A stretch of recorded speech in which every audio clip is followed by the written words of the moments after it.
Iya. Kadang aku suka mancing karena misalnya lagi buat gak dapetin happy moodnya gitu. dia. Nggak kan latihan gitu, tapi kok banyak diem.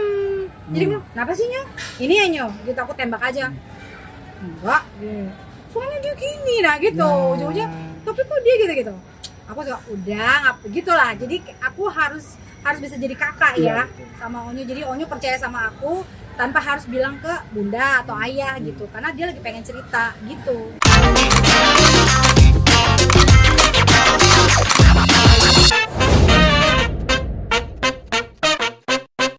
Tadi artinya kan sekarang lebih ke di balik layar nih Ya. untuk memproduce musik-musik, apalagi ini untuk anak-anak sendiri.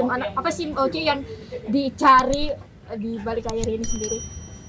Sebenarnya ini bukan diniatin ya gitu, jadi aku tuh seneng banget bikin lagu dari dulu gitu. Cuman memang ada yang dipakai sama siapa, ada yang enggak, jadi enggak seperti Melly Goeslaw gitulah gitu. Cuman aku tuh seneng banget bikin lagu. Nah kebetulan karena misalnya ini sekarang aku pokoknya semenjak pandemi malah jadi ngajar lebih banyak kan, karena kan nyanyi juga ya gitulah gitu. Jadi justru sibuknya malah ngajar, dan kebetulan nggak tahu ya, emang udah diarahin kali ya, dapat murid bagus-bagus dan banyak anak kecil gitu. Jadi aku sih terserah sih, maksudnya aku bikin lagu aja gitu. Jadi aku bisa ngomong ke orang tuanya, ini aku bikin lagu nih gitu. Terus kalau mereka suka, akhirnya udah deh rekaman aja. Dan ternyata ada beberapa proyek yang begitu gitu sekarang. Jadi kalau diniatin kayak gitunya sih enggak, cuman aku ngelihat bahwa kayaknya ilmu dari abang tuh juga menurun ke aku, dan aku kan banyak kerja sama Bang Elva dulu, ngedirect buat Sherina, buat Alika gitu, banyaklah penyanyi anak-anak juga kan. Jadi paling enggak irama kerjanya abang aku udah tahu, dan itu kayak udah merasuk gitu. Jadi apa yang waktu itu ininya abang kerjanya kayak gimana, ini yang aku terapkan sekarang, dan ternyata ini kepake banget. Dan ya udah, jadinya ternyata sekarang jadi banyak produksi untuk rekaman murid-murid gitu. Jadi nggak cuma yang umur 7 tahun nih, kemarin baru rekaman lagi tapi umur 14 tahun. Jadi beda lagi lagunya gitu. Berarti sudah menemukan zona nyamannya Kak Uci? Iya, dan ini sebenarnya challenging juga ya, karena ada murid aku juga yang pengen banget dibikinin lagu tapi aku belum ada ide. Jadinya tak dulu. Jadi gitu. Jadi nggak bisa sembarangan di order terus bikin gitu. Aku harus tahu anaknya dulu seperti apa. Kalau bisa aku pengen lagu yang dinyanyiin itu adalah it's all about si anak itu gitu. Sesuai Jadi karakter lah. bener, dan sesuai dia tuh kayak Mylene Unicorn. Terus yang satu murid aku seneng dance, aku bikin lagu tentang dancing. Yang satu karakternya dia lucu, matanya bulat gitu-gitu. Jadi macem-macem lah gitu. Nggak bisa tiba-tiba jadi, tapi aku harus kenal sama anaknya, dan ya itu, kalau emang lagi mood dapetnya cepet tuh lagunya gitu. Kesulitan tersendiri seperti apa sih Kak Uci? Pasti kan beda memproduce musik anak dan orang dewasa sendiri. Ya, kalau kesulitannya sih lebih pada saat kita workshop ya. Kalau workshop kan ya itu tadi, kalau anak kecil pendekatannya memang harus semi main, semi latihan. Terus kayak kalau contohnya Malin, dia membawa propertinya segala macam gitu. Dia taruhlah keyboard si Unicorn Harmony lah, si Blades lah, siapalah itu gitu. Jadi banyakan emang distract untuk mainnya itu lebih banyak gitu. Cuman selama memang pada saat dia udah kembali lagi bisa fokus, ya udah kita fokusin lagi dia latihan gitu. Jadi kalau orang dewasa mungkin jauh lebih mudah karena mereka ngerti gitu saat emang latihan atau workshop. Tapi kalau anak-anak ya gitu, banyak mainnya. Tapi justru pada saat dia udah fokus tuh cepet banget sih. Gitu, belum cranky-nya, belum misalnya temennya lagi main gitu deh gitu ya. Jadi harus banyak sabar kalau sama anak kecil gitu. Ini apa, balik ke tadi Onyo. Ya. Kalau Onyo sendiri maksudnya dalam pas latihan sama Mbak Uci gitu, itu lebih banyak sharing atau bawel atau lebih banyak diam? Enggak, kalau diem enggak Onyo. Kalau lagi diem dia galau. Aku suka nungguin, kenapa Nyong? Nah dia suka cerita tuh ya gitu. Nah kadang-kadang Onyo itu kayak aku juga, ternyata apa yang kita rasain itu kita pengen tuangin ke lagu. Gitu, mau lebih dapet lagunya. Jadi aku seneng banget karena ya tahu sendirilah Onyo udah produksi beberapa lagu kan, lagu dia sendiri gitu. Jadi aku tahu, kadang aku tahu proses dari from scratch lah gitu. Dari dia belum ada melodi, baru ada lirik, baru ada tema gitu. Nanti coba main gitu. Aku suka, oke, gini nyo, coba ini. Enggak kayak gitu, enggak mau gitu.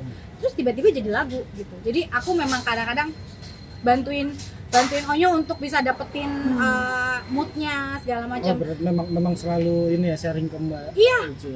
Iya, dan dia tuh jahil gitu, dan anak itu menyenangkan gitu ya, terus sangat rendah hati. Jadi kalau misalnya orang-orang di luar sana ngomong yang macam-macam, ya aku sih tahu sendiri Onyo seperti apa gitu. Dia ke orang itu respect banget, dan dia banyak mau belajar, dia suka nanya gitu. Dan apa ya anaknya dia itu kalau misalnya dia lagi perasaan lagi nggak enak, emang dia lebih diem. Nah, Tapi kalau lagi happy banget, udah menyenangkan banget lah hari itu gitu. Jadi jahilnya iya gitu, tapi materi aku kasih juga cepet dapet gitu. Jadi ya ABG lah, gimana. nah sekarang kan Onyo lagi ibarat kata kasmaran lah nih ya, dibilangnya anak muda sekarang lah ya.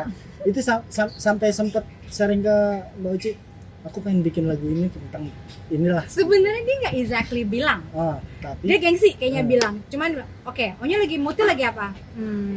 Aku cari lirik dulu. Aku bilang gitu, aku ngarahin kalau Onyo bikin lagu itu cari lirik dulu, baru nanti melodi. Kalau aku bikin sendiri kan aku mau apa aja nih. Biasanya kalau aku bisa lirik dulu bisa. Nah kalau karena ini Onyo, jadi Onyo bikin lirik dulu, nanti kita nyesuaiin melodinya. Nah dia tuh tentang siapa Onyo, tentang ini ya? Enggak, bukan, emang lagi pengen bikin aja. Gitu, jadi dia nggak pernah bilang sejujurnya ini tentang siapa. Tapi ya kalau lagi galau kelihatan lah ya. Cuma dia nggak pernah mention ini enggak. Tapi dia cuma bilang aku lagi pengennya yang ini, kata-katanya kayak gini bagus nggak gitu. tapi di situ menandakan kalau Iya, itulah. kita juga tahu lah. Nah, Kita tahu lagi kayak gimana, tahu gitu. Cuman jangan terlalu ini, karena dia akan kayak malu gitu. Dia malu, nggak mau dibahas. Artinya kegalauan itu dituangkan Ke lagu. selalu ke lagu. Moodnya lebih dapat itu, karena kalau misalnya lagi biasa aja malah nggak dapet. Jadi kayak setengah jadi gitu. Jadi aku tahu banget tuh, karena aku pun begitu. Aku lebih cepet kalau lagu itu aku rasain gitu. Tapi karena aku kan harus, misalnya mau jadi komposer, aku harus bisa dalam segala situasi dong. Jangan apa yang aku alami aja gitu. Jadi aku salut sama kayak Melly Guslau gitu, yang bisa bikin lagu mau segala macem dia jadi dan bagus gitu. Nah kalau Onyo biasanya kalau dia lagi moodnya lagi tanggung, ya lagunya nggak dapat satu hari itu, nggak dapat gitu. Dia sempurnain sendiri sih mungkin ya. Nah, di balik kegiatan itu semua kan karena memang seringnya ketemu Mbak Uci ya. Iya. Suka curhat gak sih dia sama Mbak? Mbak, kan kayak gini loh gitu. Kenapa sih? Iya. Kadang aku suka mancing karena misalnya lagi Buat yang dapetin happy moodnya gitu. dia. Nggak kan latihan gitu, tapi kok banyak diem. Jadi bilang, kenapa sih Nyo? Ini ya Nyo, gitu aku tembak aja. Enggak, gitu. Soalnya dia gini, nah gitu. Ujung-ujungnya, tapi kok dia gitu. Aku suka, udah, nggak gitu lah. Jadi aku harus bisa jadi kakak ya sama Onyo. Jadi Onyo percaya sama aku tanpa harus bilang ke bunda atau ayah gitu, karena dia lagi pengen cerita gitu. Jadi aku senengnya dia udah nganggap aku tuh udah nggak sungkan lagi lah gitu. Masih mungkin aku terakhir, artinya untuk Veteran ini sendiri progresnya dia sebagai seorang penyanyi ini seperti apa sih? Dari yang kita tahu kan nol dulu viral dan sampai sekarang sudah jadi, sudah hampir matang gitu. Iya. Sebenarnya banyak faktor yang membuat Onyo bisa seperti sekarang ini. Udah pasti support dari orang tuanya. Karena Ayah Ruben tuh kan dia juga sering telepon Ayah Ruben. Atau aku pas kesana ketemu Ayah Ruben, dia pasti ngomonginnya tentang Onyo. Misalnya planningnya Onyo begini. Ada tawaran TV yang begini gitu. Nah, kalau yang aku lihat yang paling signifikan adalah PD-nya Onyo. Gitu. Dulu sama sekarang pede banget gitu. Dan dulu mungkin nyanyi asal keluar aja gitu kan, dengan bakat alamnya dia, natural. Kalau sekarang dia udah latihan, aku suka ajarin Onyo harus misalnya falset, jangan teriak-teriak. Onyo lagi transisi. Karena apa?